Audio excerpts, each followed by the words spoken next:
बच्चों, बहुत से क्या कहें, ऐसे ऐसे कड़वे सच देखे।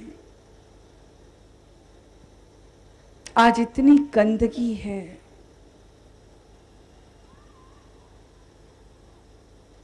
लोग आकर बताते हैं कि उपचार करने के बहाने,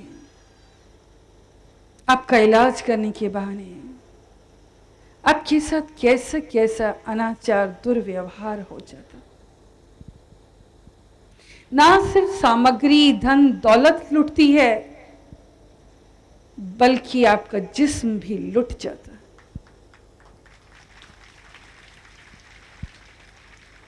सिर्फ धर्म के नाम पर हैरत है हमें उन लोगों पर कि एक अनजान पंडित, एक अनजान कोई व्यक्ति आपके घर आता है और आपके लिए दुख का उपाय बताता है। आप कैसे मान जाते हैं, पता नहीं ये क्या हिप्नोटाइज करते हैं या क्या करते हैं। संसार रोज चला जा रहा है।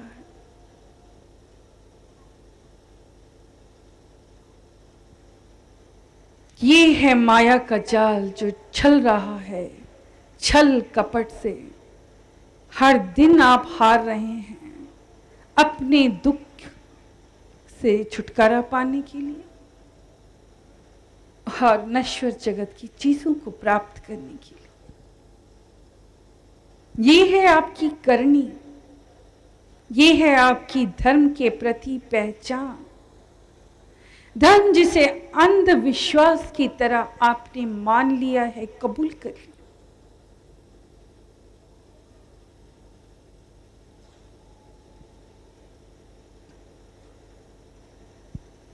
बच्चों, ये आसुरी शक्तियां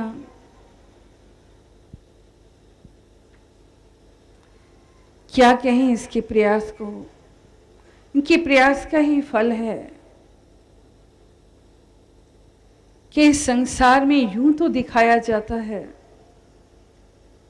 कि बहुत से ऐसे लोग हैं जो देश की, समाज की उन्नति के लिए, सुधार के लिए, मनोरंजन के लिए,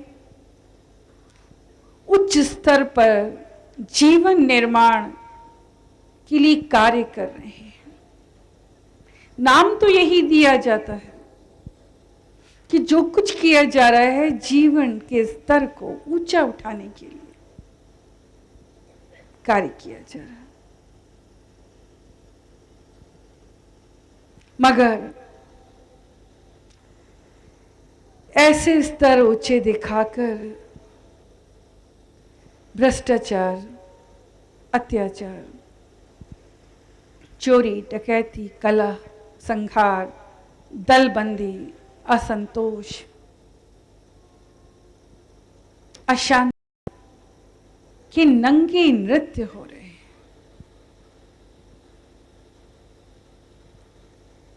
जी हाँ बच्चों, यहां पर कोई घटना घटित हो जाए, अब हम उदाहरण देना चाहें। मान लीजिए कि बाढ़ आ गई, मान लीजिए कि भूकंप आ गया। अब बहुत से ऐसे क्षेत्र हैं, फिल्मी जगत को ही ले लीजिए, नंगे नृत्य होंगे, गाने होंगे, मगर सहारा लिया जाएगा कि हम तो लोगों के कल्याण के लिए प्रोग्राम कर रहे हैं। धन एकत्र किया जाएगा इसलिए कि दया धर्म के कर्म काम में ये धन लगेगा।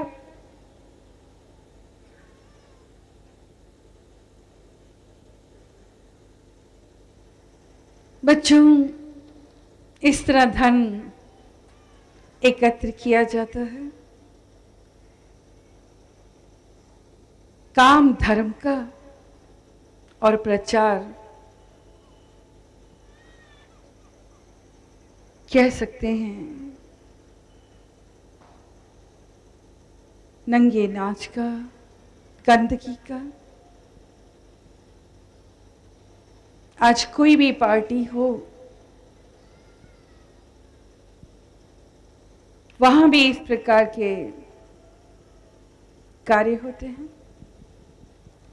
यहां तक हमने देखा कि जिसे ललित कला कहा गया, चित्रकला कहा गया, संगीत कला कहा गया, नृत्य कला कहा गया, यानी कि सांस्कृतिक संस्कृति का प्रतीक बताकर उनका प्रचार प्रसार करते हैं।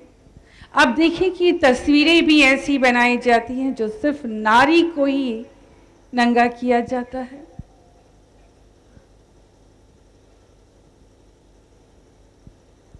हमें याद आ रहा है कि साधना चैनल पर लाइव टेलीकास्ट था और हमसे ये प्रश्न किया गया, कोई शायद फिल्म बनी थी नारी के ऊपर, हमें नहीं मालूम था और अभी भी नहीं मालूम क्या कहानी है, क्या कहानी हुई। उन्होंने प्रश्न रखा कि आज जो नारी को नगण्य किया जा रहा है, जगह जगह पर विज्ञापन देकर कहीं भी एग्जीबिशन लगेगी तो नारी का ही रूप दिखाया जाता है। नारी के सौंदर्य में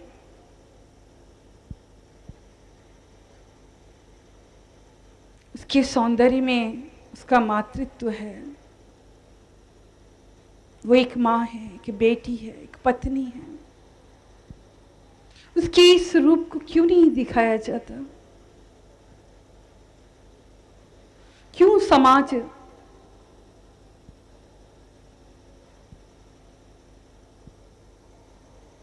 नारी एक लज्जा है,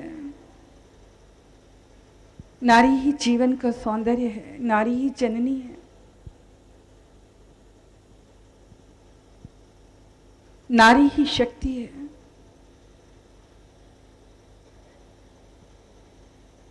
नारी ही पालती है, बड़ा करती है। नारी में ही प्यार है, प्यार का दरिया है।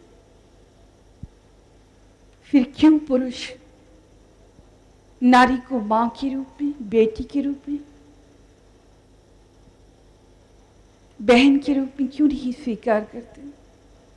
क्यों नुमाइश लगती है? हैरत इस बात की है कि आज का समाज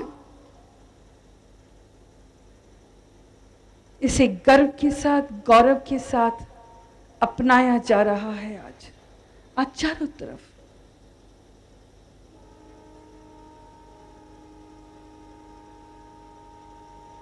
कोई इसके खिलाफ आवाज नहीं लगाता।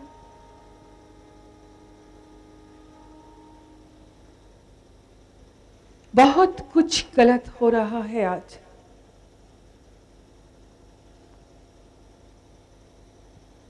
बच्चों, ऐसी करनी आज संसार की हो गई है। कहते हैं आसुरी संपत्ति के 3 रूप हैं। पहला मोहिनी यानी काम वासना, दूसरा आसुरी यानी लोभ। लोभ के बस में आकर इंसान कुछ भी कर सकता है, कुछ भी कर जाता। और तीसरा है राक्षसी यानी क्रोध में आकर आप कोई भी पाप कर सकते हैं, कोई भी कुकर्म कर सकते हैं।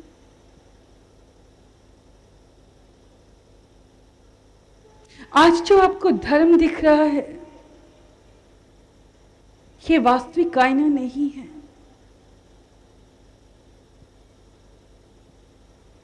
आज धर्म से भी लुटे लोग वापस आते हैं, आकर हमें बताते हैं कि हम फला जगह फला गुरु को मानते थे, उन्होंने हमारे साथ गंदा आचरण किया।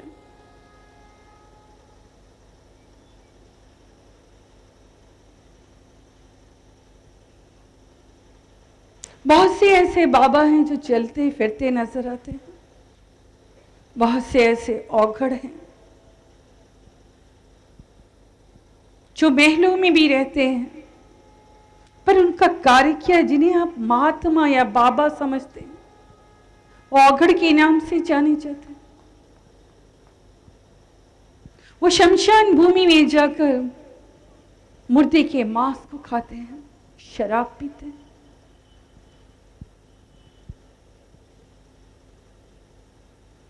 इतना ही नहीं, वो जिंदा मांस भी खा जाते हैं।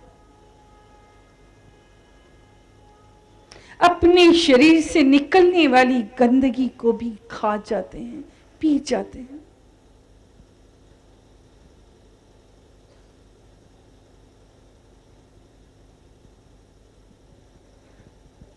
वो इंसानों का भक्षण करते हैं, इंसानों को खाते हैं, उनका खून पी जाते हैं, उन्हें मारकर।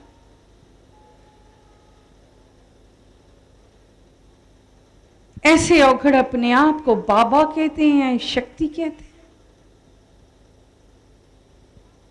सेक्सुअल कार्य करने में भी वो नहीं डरते। आज धर्म का ये आईना है, ये तस्वीर है।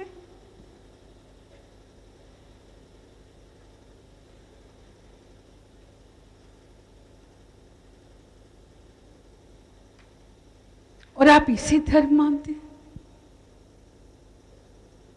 आप उन्हें मत्था टेकते हैं।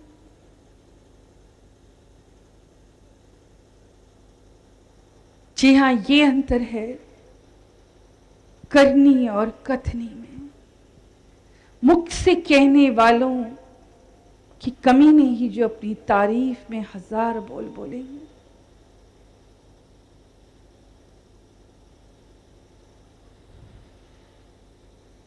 पर करनी आज इतनी नीचे हो गई है, इतनी नीचे स्तर पे गिर गई है कि इन्हें जीने का भी कोई हक नहीं बनता। आज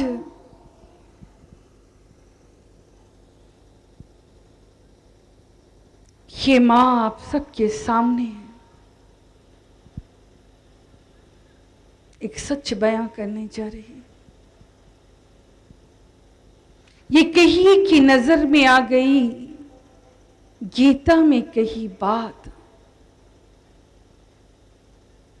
और हूबहू कृष्ण ने गीता में क्या कहा आज पढ़कर सुनाने जा रहे हैं।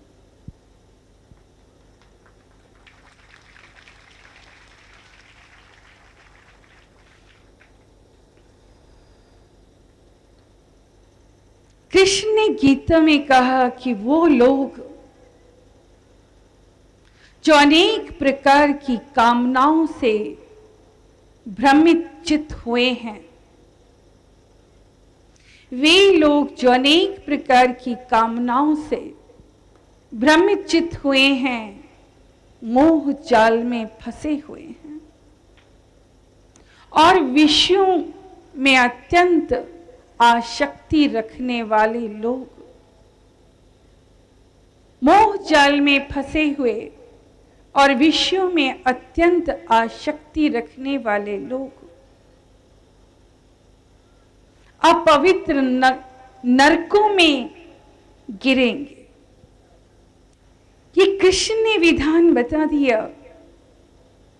कृष्ण ने आगे भी कहा कि ऐसे द्वेष हृदय, जिनके अंदर राग द्वेष है, कुकर्मा है, पाप परायण है, फिर से दोहराएंगे, ऐसे राग द्वेष हृदय,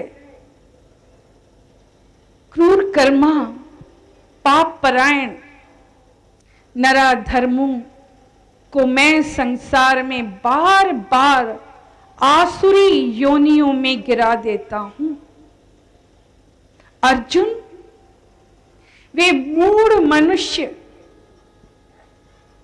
अर्जुन वे मूढ़ मनुष्य भगवान को ना पाकर कई जन्मों तक लगातार आसुरी योनियों को प्राप्त होते हैं। जी हाँ, ये श्री कृष्ण ने गीता में अर्जुन को कहा और बताया। हमें दुख है इस बात का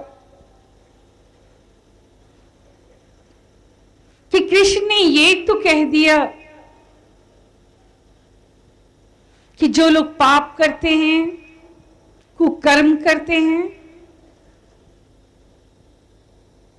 विषयों में पड़े हुए हैं, राग द्वेष में पड़े हुए हैं, उन्हें आसुरी योनियों में बार बार वो गिराते हैं और बार बार वो उस आसुरी योनि में जन्म लेते हैं। यही वजह तो है कि संसार में जिधर भी देखो आसुरी राक्षसी प्रवृत्ति नजर आती है हर व्यक्ति के अंदर।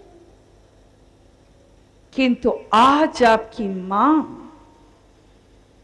एक नया अध्याय और एक नई बात कहने जा रही है। हम ऐसा होने नहीं देंगे।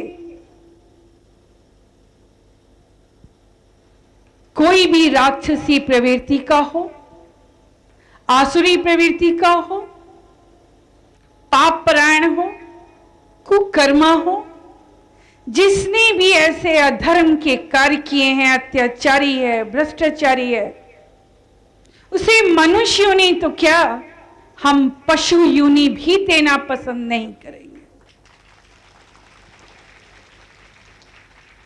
इस तरह तो पाप बढ़ता रहेगा।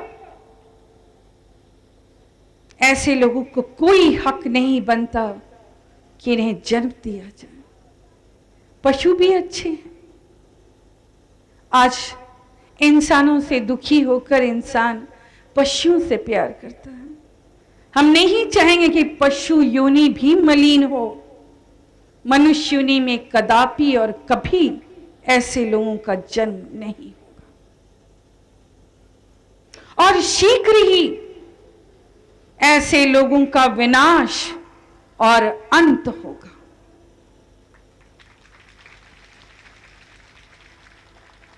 जी हां बच्चों, कथनी और करनी को कहां तक नंगा किया जाए, नगण्य किया जाए,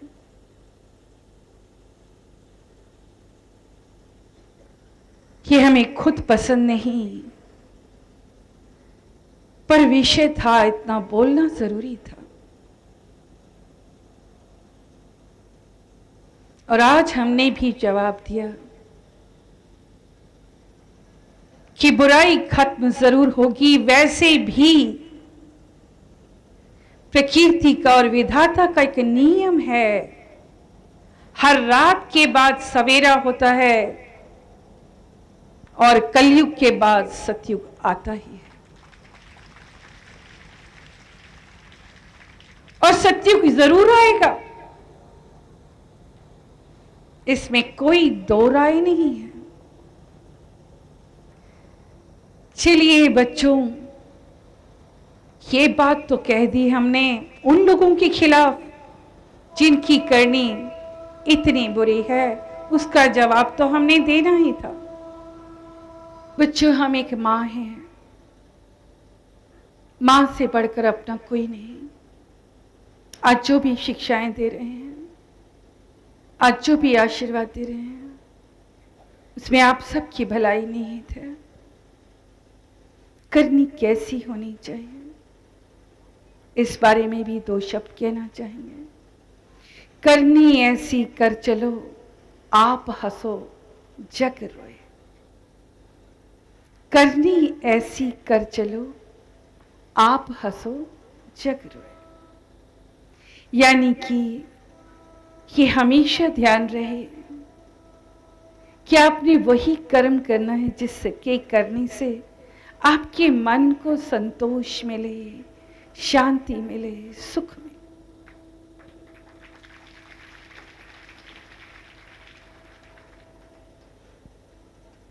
जहां हर कर्म दूसरों के हित में हो, दूसरों की भलाई में हो, जहां तक हो सके सुख बांटे, खुशियां बांटे। जो आप दूसरों को बांटेंगे, यकीनन वही आप अपने लिए लिखवाएंगे, वही आपको मिलेगा।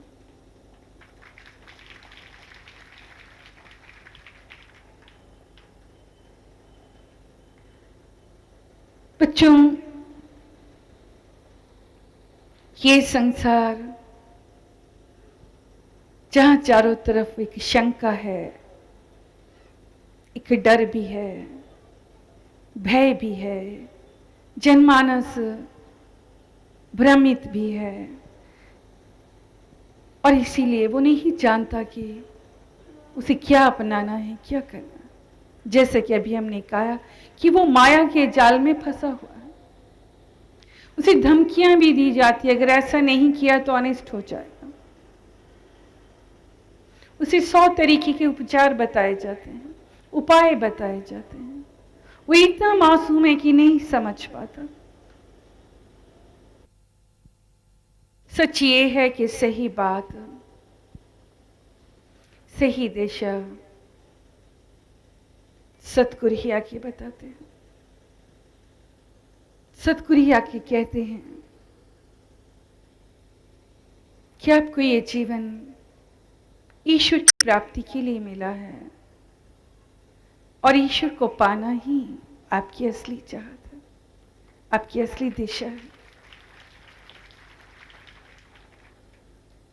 सच ये है कि सतगुरु ही उंगली थाम कर रास्ता दिखाता है, और इस भव सागर से वही आपको बचा सकता है, दूसरा और कोई नहीं।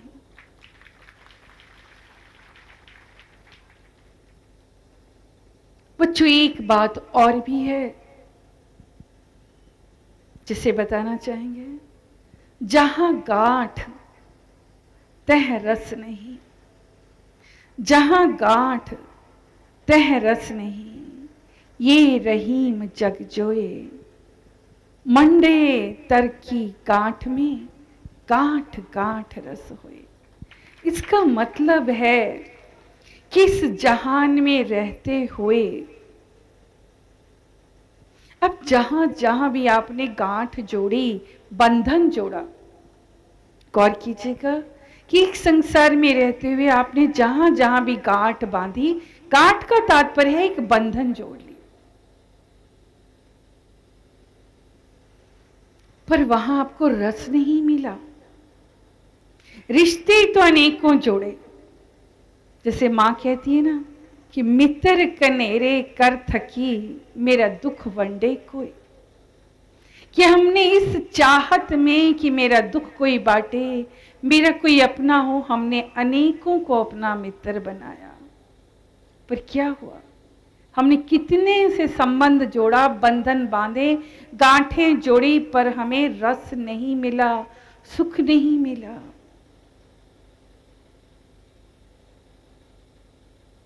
गन्ना खाया है ना आपने? गन्ने में भी रस होता है, लेकिन जहां गांठ आ जाए वहां रस नहीं मिलता। हर रिश्ते में आपको ऐसा ही लगता है, जहां रिश्ता जोड़ते हैं लगता है कि रस मिल रहा है, लेकिन बहुत जल्दी वो बंधन, वो गांठ में आपको दुख मिलने लग जाता है। बंधन ही दुख का कारण। अब गुरु क्या कहता है? मंडे तरकी गांठ में गांठ गांठ रस हुए। आपको गांठ कहां बांधनी है? किससे जुड़ना है? गुरु से जुड़ना है। उससे एक बार गांठ बांध ली तो फिर हर पल, हर घड़ी, हर समा रस ही रस है, क्योंकि गुरु संभाल करने भी आया है और आपके दुखों का निवारण करने भी आया है। आपको किससे बंधन जोड़ना है? गुरु से जोड़ना है। गुरु जो आपको परमात्मा से मिलाएगा, आपको उसी के साथ गांठ बांधनी है। यही गांठ है जो मजबूत है। बाकी दुनिया से बांधी हर गांठ कब खुल जाए, कब टूट जाए, कोई पता नहीं। गुरु आकर ही समझाता है। गुरु कभी नाराज नहीं होता बच्चों।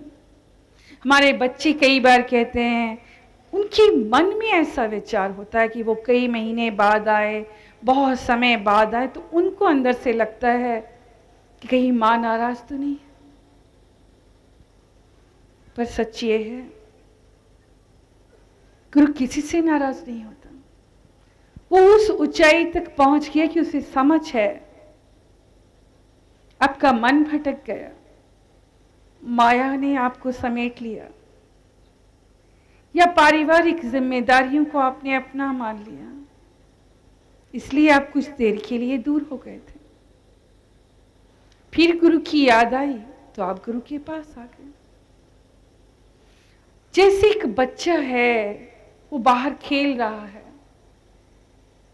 जब कोई दुख आता है तब वो माँ माँ करके माँ के पास आ जाता है, तो क्या माँ उसे गले नहीं लगाती? उसे उठा लेती है और फिर गले लगाती है। आपकी माँ भी ऐसे ही है, आपकी माँ के मन में ऐसा कुछ भी नहीं। तो बच्चों, माँ सिर्फ इतना चाहती है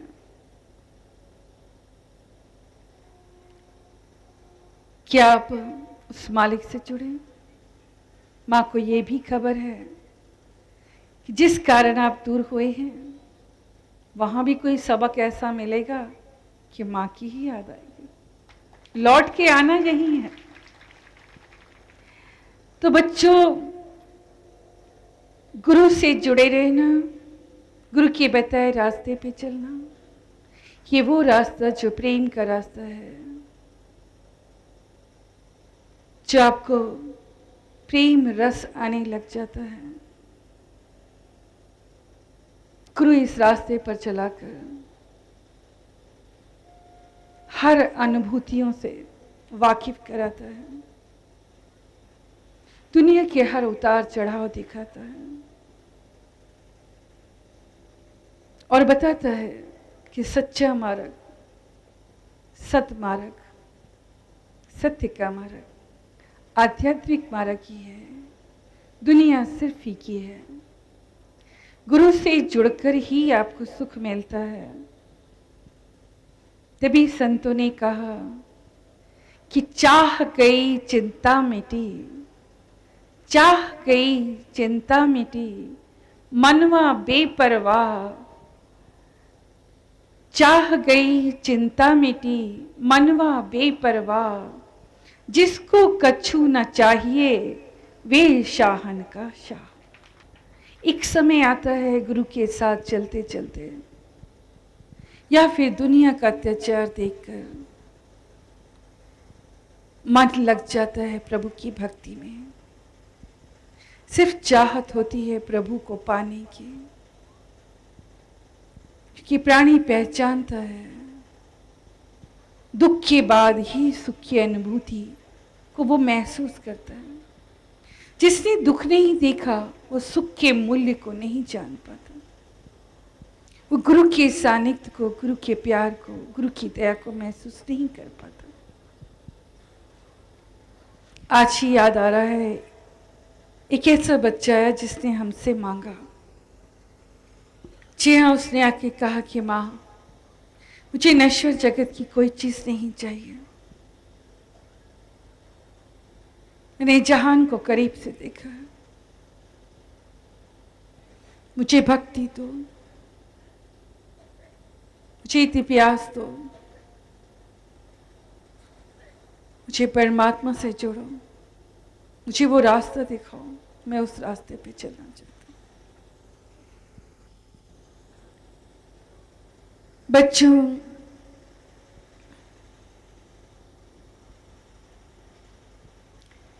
ये रास्ता इतना आसान तो नहीं। इसके लिए कई जन्म की आराधना, तपस्या, साधना, भक्ति जरूरी है। बच्चों, ये रास्ता इतना आसान तो नहीं। एक जन्म की आराधना, साधना, तपस्या से परमात्मा को नहीं पाया जा सकता। पर गुरु की इनायत हो जाए तो वो हमारे किसी कर्म पर भी हमें बख्श देता है, अपना लेता है। इसीलिए जरूरी है कि गुरु की आज्ञा में, गुरु की रजा में रहें। प्यास होनी बहुत जरूरी है। प्यास यानी कि एक तड़प, मालिक को पाने की चाह, गुरु से प्रेम कि गुरु की दूरी बर्दाश्त ना हो, गुरु को अगर ना देखें तो लगे कि मर जाएंगे, जी नहीं सकेंगे।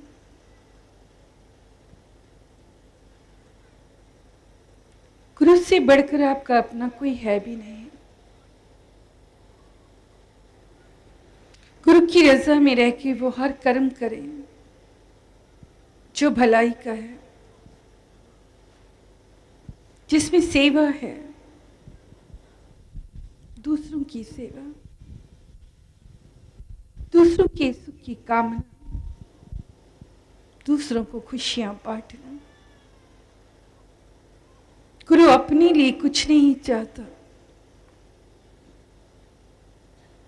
गुरु आपको एक नेक सलाह देता है और वो कहता है कि आपकी नीयत साफ होनी चाहिए। रब उन्हां नूं मिलदा जिन्हां दियां नीयतां सच्चियां। रब उन्हां नूं मिलदा जिन्हां दियां नीयतां सच्चियां। नीयत सच्ची होनी चाहिए, मन शुद्ध होना चाहिए और कुछ करने का जज्बा होना चाहिए। सच तो ये है कि सिर्फ आपको सोचना है, अपने इरादे बनाने हैं। आपके इरादों को पूरा भी तो गुरु ही कराता है। हर कदम पे गुरु साथ रहता है। गौर से देखेंगे तो हमारी बात को समझ पाएंगे। जो बच्चे सेवक बन के सेवा कर रहे हैं वो जानते हैं कि गुरु की कृपा के बगैर कुछ भी मुमकिन नहीं है।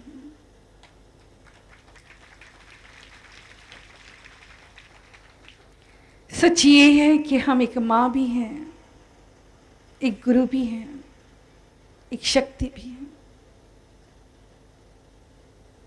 माँ होने के कारण बहुत प्यार आता है। देख नहीं पाते आपको अगर आप दुखी हो। गुरु बन के दिल करता है कि वो हर सच्चाई का पन्ना खोल दे, वो हर सच बता दें, वो हर शिक्षा दे दें जिसे आप कबूल कर लें। और शक्ति बनकर दिल करता है कि आपके जीवन में खुशियां भर दें, आपको कोई दुख ना हो।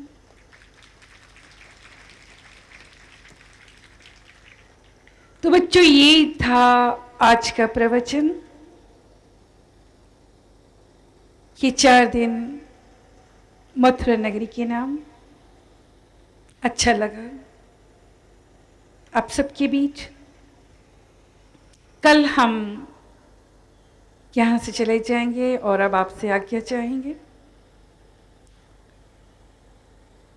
पर लखनऊ दूर नहीं है। जब जी चाहे आप आए। जब याद करेंगे, माँ दूर नहीं है, माँ की दया आपको मिलेगी, कृपा मिलेगी, आपकी मनोकामनाएं पूर्ण होंगी। तो इन्हीं शब्दों के साथ हम अपनी बात को यहीं विराम देते हैं और अब ढेर सारी शुभकामनाएं आपके समस्त शारीरिक कष्टों के लिए, पारिवारिक, सामाजिक, आर्थिक, अनेकों ऐसी चाहते जिसे लेकर आप यहाँ आए हैं। ईश्वर की कृपा होगी और आप सबकी मनोकामनाएं अवश्य पूर्ण होंगी। धन्यवाद। नमस्कार।